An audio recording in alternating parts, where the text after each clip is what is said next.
ஒரு நாள் இயேசு அமைதியான இடத்திற்கு சென்றார். ஆனால் அவர் எங்கு சென்றார் என்றறிந்த மக்கள் பல ஊர்களிலிருந்து அவரை தொடர்ந்து வந்தார்கள். அந்த பெரிய கூட்டத்தை பார்த்தபோது இயேசுவின் இருதயம் கருணையால் நிரம்பியது. அவர் அவர்களை அன்போடு ஏற்றுக்கொண்டார். அவர் மக்களுக்கு தேவனுடைய ராஜ்யத்தை பற்றி போதித்தார். நோயுற்றவர்களை குணமாக்கினார். நேரம் மாலை பொழுதாகிவிட்டது. அந்த இடம் ஊர்களிலிருந்து தூரமாக இருந்தது.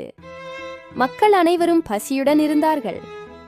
சீஷர்கள் இயேசுவிடம் வந்து, மக்களை அனுப்பிவிடுங்கள், அவர்கள் ஊர்களுக்கு போய் உணவு வாங்கட்டும் என்றார்கள். ஆனால் இயேசு, அவர்கள் போக வேண்டியதில்லை, நீங்கள் அவர்களுக்கு உணவு கொடுங்கள் என்றார்.